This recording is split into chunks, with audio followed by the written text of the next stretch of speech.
Thanks for joining us. Trying to recover after an insurmountable disaster. I'm Paula Akana. And I'm Yunji Denise. It's been 18 months since Japan's earthquake and tsunami, and one group from Hawaii is reaching out, traveling thousands of miles to an area that suffered and lost so much. KITV4's Lara Yamada joins us with our top story. Lara? Yunji, the survivors of the Tohoku region have been trying to clean up, shake off the shock, and find a way to live.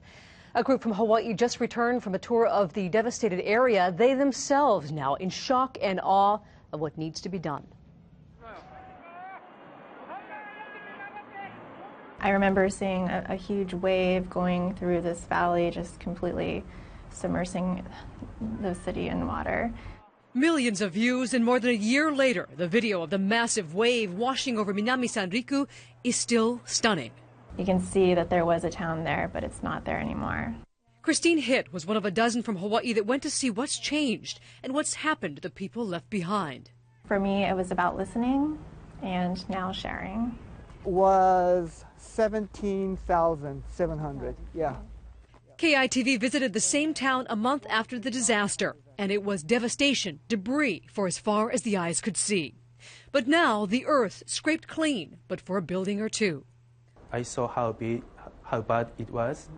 Tour company HIS, headquartered in Japan with offices in Hawaii, wanted the people who have been so supportive, so giving to Japan, to see, to not forget, and to help them rebuild one gift, one meal, one purchase at a time. We bought a lot of these when we visited. They lost everything, home and business, so they have nothing to do. But, you know, those people who survive are really trying to recover. It's not so much that they need volunteers to help clean up, but it's more that they need money raised in order to get these people back into where they were. The group visited a school in Ogawa. 70 children died there that day. A town center in Minami Sanriku. Only a few that climbed the antenna survived. And a beach, the area still pristine, the sand still filled with debris. There's just so much debris on that beach, even though it was so tiny. They are trying, but it's been hard, so hard. Still, there is progress, big and small. And these folks know they, too, will never forget. Nothing can compare to being there. The survivors still living there told the group every building, every house, everything is temporary.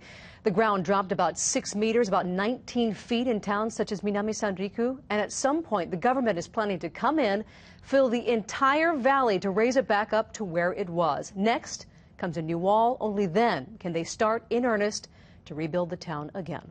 Back to you.